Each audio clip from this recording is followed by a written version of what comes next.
ನರೇಂದ್ರ ಮೋದಿ ಅವರು ಆಗಮಿಸಿರುವಂತಹ ದೃಶ್ಯಗಳನ್ನ ಗಮನಿಸಿದ್ದೀರಾ? Sir M ವಿಶ್ವೇಶ್ವರಯ್ಯನವರ ಪುತ್ಥಳಿ ಅಂದ್ರೆ ಅವರ ಸ್ಮಾರಕ ಇರುವಂತಹ ಜಾಗಕ್ಕೆ ನರೇಂದ್ರ ಮೋದಿ ಅವರು ಹೋಗಿದ್ದಾರೆ. ಅವರಿಗೆ ರಾಜ್ಯದ ಮುಖ್ಯಮಂತ್ರಿಗಳು ಬಸವರಾಜ ಬೊಮ್ಮಾಯಿ ಅವರು ಕೂಡ ಸಾಥ್ ಕೊಟ್ಟಿರುವಂತಹ ದೃಶ್ಯಗಳನ್ನ ತಾವು ಗಮನಿಸ್ತಾ ಇದ್ದೀರಿ.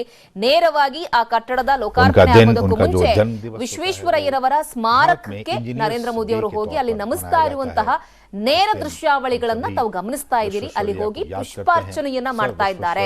ಸರ್ ಎಂ ವಿಶ್ವೇಶ್ವರಯ್ಯನವರ ಪುತ್ಥಳಿಗೆ ತಾವು ಗಮನಿಸ್ತಾ ಇರುವಂತಹ ನೇರ ದೃಶ್ಯಗಳೇನಿದೆ.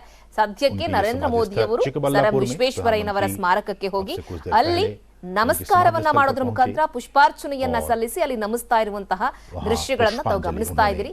ಅಲ್ಲಿಂದ ನೇರವಾಗಿ ನಿರ್ಗಮಿಸ್ತಾರೆ. ಮ್ಯೂಸಿಯಂಗೂ ಕೂಡ ಭೇಟಿಯನ್ನ ಕೊಡ್ತಾರೆ. ಸೊ ಅದರ ನೇರ ದೃಶ್ಯಗಳು ಇಷ್ಟೊತ್ತವರೆಗೂ ನರೇಂದ್ರ ಮೋದಿ ಅವರು ಎಲ್ಲಿ ಅಂತ ಹೇಳಿ ನಾವೆಲ್ಲರೂ ಕೂಡ ನೋಡ್ತಾ ಇದ್ವಿ. ಬಟ್ ಅವರು ಸ್ಮಾರಕಕ್ಕೆ ಈಗ ಭೇಟಿಯನ್ನ ಕೊಟ್ಟಿದ್ದಾರೆ. ಸ್ಮಾರಕಕ್ಕೆ ಭೇಟಿ ಕೊಟ್ಟು ವಿಶ್ವೇಶ್ವರಯ್ಯನವರ ಪುತ್ಥಳಿಗೆ ಅಲ್ಲಿ ನಮನವನ್ನ ಸಲ್ಲಿಸ್ತಾ ಇರುವಂತಹ ನೇರ ದೃಶ್ಯಗಳನ್ನ ತಾವು ಗಮನಿಸ್ತಾ ಇದ್ದೀರಿ. ನೋಡಿ, ಭಾರತದ ಪ್ರಧಾನಿಯವರು ಸೊ ಯಾವ್ಯಾವ ರೀತಿ ಒಬ್ಬ ಜನನಾಯಕ ಅಂದ್ರೆ ಹೇಗಿರಬೇಕು ಅನ್ನೋದಕ್ಕೆ ಸಾಕಷ್ಟು ಸಂದರ್ಭಗಳಲ್ಲಿ ನರೇಂದ್ರ ಮೋದಿ ಅವರು ಒಂದು ರೀತಿ ರೋಲ್ ಮಾಡೆಲ್ ಆಗ್ಬಿಡ್ತಾರೆ. ಸೊ ಇದಾಗ ಗಮನಿಸ್ತಾ ಇರುವಂತಹ ದೃಶ್ಯಾವಳಿಗಳು ನರೇಂದ್ರ ಮೋದಿ ಅವರಿಗೆ ನಮ್ಮ ರಾಜ್ಯದ ಮುಖ್ಯಮಂತ್ರಿಗಳಾಗಿರುವಂತಹ ಬಸವರಾಜ ಬೊಮ್ಮಾಯಿ ಅವರು ಸಾಥ್ ಕೊಟ್ಟಿದ್ದಾರೆ. ನೇರವಾಗಿ ಚಿಕ್ಕಬಳ್ಳಾಪುರದ ಸರ್ ಎಂ ವಿಶ್ವೇಶ್ವರಯ್ಯನವರ ತವರೂರಾಗಿರುವಂತಹ ಮುದ್ದೇನಹಳ್ಳಿಯಲ್ಲಿರುವಂತಹ ಅವರ ಸ್ಮಾರಕಕ್ಕೆ ನರೇಂದ್ರ ಮೋದಿ ಅವರು ಭೇಟಿ ಕೊಟ್ಟಿದ್ದಾರೆ. ಅವರ ಸಮಾಧಿಗೆ ನಮನವನ್ನ ಸಲ್ಲಿಸ್ತಾ ಇದ್ದಾರೆ ನರೇಂದ್ರ ಮೋದಿ ಅವರು. ಅದಾದ ಮೇಲೆ ಸತ್ಯಸಾಯಿ ಗ್ರಾಮಕ್ಕೆ ನರೇಂದ್ರ ಮೋದಿ ಅವರು ಭೇಟಿಯನ್ನ ಕೂಡ ಕೊಡ್ತಾರೆ. ಸೊ ಮುಖ್ಯಮಂತ್ರಿಗಳು ಈ ಸಂದರ್ಭದಲ್ಲಿ ನರೇಂದ್ರ ಮೋದಿ ಅವರಿಗೆ, ದೇಶದ ಪ್ರಧಾನಿಗಳಿಗೆ ಸಾಥನ್ನ ಕೊಟ್ಟಿರುವಂತಹ ಆ ದೃಶ್ಯಗಳನ್ನ ತಾವು ಗಮನಿಸ್ತಾ ಇದ್ದೀರಿ. ಅಲ್ಲಿ ಸ್ಮಾರಕಕ್ಕೆ ನಮನವನ್ನ ಸಲ್ಲಿಸಿ ಅಲ್ಲಿ ಪುಷ್ಪಾರ್ಚನೆಯನ್ನ ಮಾಡಿ ಅಲ್ಲಿಂದ ನಿರ್ಗಮಿಸ್ತಾರೆ. ಮ್ಯೂಸಿಯಂಗೂ ಕೂಡ ಸರ್ ಎಂ ವಿಶ್ವೇಶ್ವರಯ್ಯನವರ ಮನೆಯ ಮ್ಯೂಸಿಯಂಗೂ ಕೂಡ ಅವರು ಭೇಟಿಯನ್ನ ಕೊಡ್ತಾರೆ ಅಂತ ಅವರ ಪ್ಲಾನಿಂಗ್ ಪ್ರಕಾರ ಅವರ ಶೆಡ್ಯೂಲ್ ನಲ್ಲಿದೆ. ಸೊ ನೋಡ್ಬೇಕು, ಈಗ ಚಿಕ್ಕಬಳ್ಳಾಪುರದ ಮುದ್ದೇನಹಳ್ಳಿಯ ಸರ್ ಎಂ ವಿಶ್ವೇಶ್ವರಯ್ಯನವರ ಸ್ಮಾರಕ ಅಥವಾ ಸಮಾಧಿಯ ಸ್ಥಳ ಏನಿದೆ, ಸೊ ಅಲ್ಲಿಗೆ ನರೇಂದ್ರ ಮೋದಿ ಅವರು ಭೇಟಿಯನ್ನ ಕೊಟ್ಟು ನಮನವನ್ನ ಸಲ್ಲಿಸಿ ಪುಷ್ಪಾರ್ಚನೆಯನ್ನ ಮಾಡಿರುವಂತಹ ದೃಶ್ಯಗಳನ್ನ ತಾವು ಗಮನಿಸ್ತಾ ಇದ್ದೀರಿ.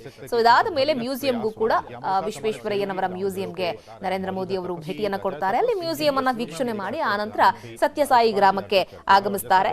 ಸೊ ಚಿಕ್ಕಬಳ್ಳಾಪುರಕ್ಕೆ ಹೋದಂತಹ ನರೇಂದ್ರ ಮೋದಿ ಅವರು ಸೀದಾ ಮೊದಲನೇದಾಗಿ ಆ ಕಾರ್ಯಕ್ರಮದ ಉದ್ಘಾಟನೆ ನಡೆಯುವಂತಹ ಸ್ಥಳಕ್ಕೆ ಹೋಗಿಲ್ಲ. ಅವರು ಸೀದಾ ಸರ್ ಎಂ ವಿಶ್ವೇಶ್ವರಯ್ಯನವರ ಪುತ್ಥಳಿ ಇರುವಂತಹ ಅಥವಾ ಸ್ಮಾರಕ ಇರುವಂತಹ ಜಾಗಕ್ಕೆ ಸೀದಾ ಹೋದ್ರು. ಅಲ್ಲಿ ಪುಷ್ಪಾರ್ಚನೆಯನ್ನ ಸಲ್ಲಿಸಿ ನಮನವನ್ನ ಸಲ್ಲಿಸಿ ಅರ್ಪಿಸಿ ಅಲ್ಲಿಂದ ನಿರ್ಗಮಿಸಿದ್ದಾರೆ. ಅಲ್ಲಿಂದ ಸೀದಾ ವಿಶ್ವೇಶ್ವರಯ್ಯನವರ ಮನೆಯ ಮ್ಯೂಸಿಯಂಗೆ ಅವರು ಹೋಗ್ತಾರೆ. ಅದಾದ ಮೇಲೆ ಒಂದು 5-10 ನಿಮಿಷಗಳ ಕಾಲ ಅಲ್ಲಿ ಮ್ಯೂಸಿಯಂ ಅನ್ನ ವೀಕ್ಷಣೆ ಮಾಡಿ ಅದಾದ ಮೇಲೆ ಸತ್ಯಸಾಯಿ ಗ್ರಾಮಕ್ಕೆ ಆಗಮಿಸಿ ಅಲ್ಲಿರುವಂತಹ ಆಸ್ಪತ್ರೆಯ ಉದ್ಘಾಟನೆಗೆ ಏನ್ ಬಂದಿದ್ದಾರೆ ಇವತ್ತು, ಆ ಆಸ್ಪತ್ರೆಯನ್ನ ಲೋಕಾರ್ಪಣೆ ಮಾಡುವಂತಹ ಕಾರ್ಯಕ್ರಮದಲ್ಲಿ, ಉದ್ಘಾಟನಾ ಕಾರ್ಯಕ್ರಮದಲ್ಲಿ ನರೇಂದ್ರ ಮೋದಿ ಅವರು ಭಾಗಿಯಾಗ್ತಾ ಇದ್ದಾರೆ. ತಾವು ಗಮನಿಸ್ತಾ ಇರುವಂತಹ ನೇರ ದೃಶ್ಯಾವಳಿಗಳನ್ನ ತಾವು ನೋಡ್ತಾ ಇದ್ದೀರಿ. ಸೊ ಅಲ್ಲಿ ಪುಷ್ಪ ನಮನವನ್ನ ಸಲ್ಲಿಸಿದ್ದಾಯ್ತು. ಪುತ್ಥಳಿಗೆ ಈಗ ಆಲ್ರೆಡಿ ಮಾಲಾರ್ಪಣೆಯನ್ನು ಕೂಡ ಮಾಡಿದ್ರು. ಸೊ ಹೋಗಿ ನೋಡಿ, ಅವ್ರು ಹೋಗ್ತಿರ್ಬೇಕಾದ್ರೇನೆ ಕೈ ಮುಗಿದ್ಕೊಂಡು ಅವ್ರು ಹೋಗ್ತಾ ಇದ್ದಾರೆ. ಸರ್ ಎಂ ವಿಶ್ವೇಶ್ವರಯ್ಯನವರಿಗೆ ಒಂದು ರೀತಿ ನಮನವನ್ನ, ಗೌರವವನ್ನ ಸಲ್ಲಿಸುವಂತಹ ಹಿನ್ನೆಲೆಯಲ್ಲಿ ಅವರು ಅಲ್ಲಿಂದಲೇ ಬರುವಂತಹ ಸಂದರ್ಭದಲ್ಲೇ ಅವರು ಕೈ ಮುಗಿದ್ಕೊಂಡು ನಮಸ್ಕಾರವನ್ನ ಮಾಡ್ಕೊಂಡು ಬಂದ್ರು. ಪುಷ್ಪ ನಮನವನ್ನ ಸರ್ ಎಂ ವಿಶ್ವೇಶ್ವರಯ್ಯನವರ ಪುತ್ಥಳಿಗೆ ಅವರು ಸಲ್ಲಿಸ್ತಾ ಇರುವಂತಹ ದೃಶ್ಯಗಳನ್ನ ಕೂಡ ತಾವು ಗಮನಿಸಿದ್ರಿ. ಸಮಾಧಿಗೆ ನಮಿಸಿ ಅಲ್ಲಿಂದ ಅವರು ಹೊರಟಿದ್ದಾರೆ. ಮ್ಯೂಸಿಯಂಗೆ ಅವರು ಹೋಗ್ತಾರೆ. ಮ್ಯೂಸಿಯಂಗೆ ಹೋಗಿ ಅಲ್ಲಿ ಕೆಲವೊಂದಿಷ್ಟು ಕಾಲ ಅವರು ಇದ್ದು ಆ ನಂತರ ನೇರವಾಗಿ ಏನು ಮಧುಸೂದನ್ ಸಾಯಿ ವೈದ್ಯಕೀಯ ವಿಜ್ಞಾನ ಹಾಗೆ ಸಂಶೋಧನಾ ಸಂಸ್ಥೆ ಇದೆ, ಅದನ್ನ ಲೋಕಾರ್ಪಣೆ ಮಾಡುವಂತಹ ಪ್ಲಾನ್ಗಳಿದೆ. ಈಗಾಗಲೇ ಸಾಕಷ್ಟು ಜನರು ಅವರಿಗೆ ಸಾಥ್ ಕೊಟ್ಟಿದ್ದಾರೆ. ಪ್ರಮುಖವಾಗಿ ನಮ್ಮ ರಾಜ್ಯದ ಮುಖ್ಯಮಂತ್ರಿಗಳು ಬಸವರಾಜ ಬೊಮ್ಮಾಯಿ ಅವರು ಪ್ರಧಾನಮಂತ್ರಿಗಳಿಗೆ ಸಾಥ್ ಕೊಟ್ಟಿರುವಂತಹ ದೃಶ್ಯಗಳನ್ನು ತಾವು ಗಮನಿಸ್ತಾ ಇದ್ದೀರಿ. ಈಗಾಗಲೇ ಆ ಭಾಗದಲ್ಲಿ ರಾಜ್ಯಪಾಲರಿದ್ದಾರೆ, ಜೊತೆಗೆ ವೈದ್ಯಕೀಯ ಶಿಕ್ಷಣ ಸಚಿವರು ಡಾಕ್ಟರ್ ಕೆ ಸುಧಾಕರ್ ಅವರು ಕೂಡ ಇದ್ದಾರೆ. ಅವರೆಲ್ಲರೂ ಕೂಡ ಆನಂತರ ಸಾಥ್ ಕೊಡ್ತಾರೆ. ಸೊ ಅವರಿಗೆ ಅದ್ದೂರಿಯಾಗಿ ವೆಲ್ಕಮ್ ಅನ್ನ ಮಾಡಿದ ನಂತರ ಸೀದಾ ಪ್ರಧಾನಮಂತ್ರಿಗಳ ಜೊತೆಯಲ್ಲಿ ನಮ್ಮ ಮುಖ್ಯಮಂತ್ರಿಗಳು ಕೂಡ ಸಾಥನ್ನ ಕೊಟ್ಟಿದ್ದಾರೆ. ರಾಜ್ಯದ ಮುಖ್ಯಮಂತ್ರಿಗಳಾಗಿ ಅವರ ಈ ಸಂದರ್ಭದಲ್ಲಿ ಅವರ ಜವಾಬ್ದಾರಿ ಕೂಡ ಹೌದು.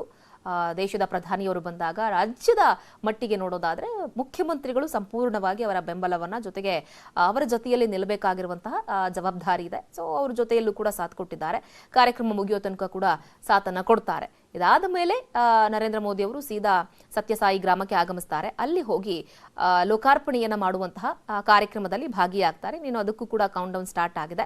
ಇದು ತಾವು ಗಮನಿಸ್ತಾ ಇರುವಂತಹ ದೃಶ್ಯಾವಳಿಗಳಿದೆಯಲ್ಲ, ಅವ್ರು ನೇರವಾಗಿ ಚಿಕ್ಕಬಳ್ಳಾಪುರದ ಮುದ್ದೇನಹಳ್ಳಿ ಗ್ರಾಮಕ್ಕೆ ಹೋದಂತಹ ಸಂದರ್ಭದಲ್ಲಿ ಸರ್ ಎಂ ವಿಶ್ವೇಶ್ವರಯ್ಯನವರ ಆ ಒಂದು ಸ್ಮಾರಕಕ್ಕೆ ಮೊದಲನೇದಾಗಿ ಭೇಟಿ ಕೊಟ್ಟು ಅಲ್ಲಿ ನಮಸ್ಕರಿಸಿ ಪುಷ್ಪಾರ್ಚನೆಯನ್ನ ಸಲ್ಲಿಸಿ ಆ ನಂತರ ನರೇಂದ್ರ ಮೋದಿ ಅವರು ನಿರ್ಗಮಿಸಿದ್ದಾರೆ. ಮ್ಯೂಸಿಯಂಗೆ ಹೋಗ್ತಾರೆ.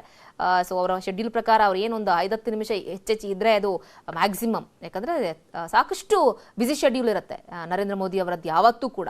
ಸೊ ಕೇವಲ ಒಂದೆರಡು ಪ್ರೋಗ್ರಾಮ್ಗಳಲ್ಲಿ ಅವರು ಭಾಗಿಯಾಗೋದಿಲ್ಲ, 10 ಹಲವು ಕಾರ್ಯಕ್ರಮಗಳಲ್ಲಿ ಒಂದೇ ದಿನದಲ್ಲಿ ಅವರು ಭಾಗಿಯಾಗ್ತಾರೆ. ಸೊ ಎಲ್ರಿಗೂ ಕೂಡ ಅದೊಂದು ರೀತಿ ಅಚ್ಚರಿ, ಬೇರೆ ಬೇರೆ ದೇಶಗಳವರಿಗೂ ಕೂಡ ನರೇಂದ್ರ ಮೋದಿ ಅವರು ಇಷ್ಟೊಂದು ಆಕ್ಟಿವ್ ಆಗಿದ್ದಾರೆ ಅಂತ ಹೇಳಿ. ಸೊ ಅದಕ್ಕೂ ಕೂಡ ಹೆಸರುವಾಸಿ ನರೇಂದ್ರ ಮೋದಿ ಅವರು. ಸೊ ದಿನದಿಂದ ಪ್ರತಿನಿತ್ಯ ಬೆಳಗ್ಗೆಯಿಂದ ಸಂಜೆ ತನಕ ಫುಲ್ ಆಕ್ಟಿವ್ ಆಗಿರುವಂತಹ ಪ್ರಧಾನಮಂತ್ರಿಗಳ ಲಿಸ್ಟ್ನಲ್ಲಿ ಏನು ಹಿಂದೆ ನೋಡೋದಾದ್ರೆ ಬಹಳ ನರೇಂದ್ರ ಮೋದಿ ಅವರು ಬಹಳನೇ ಆಕ್ಟಿವ್ ಆಗಿದ್ದಾರೆ.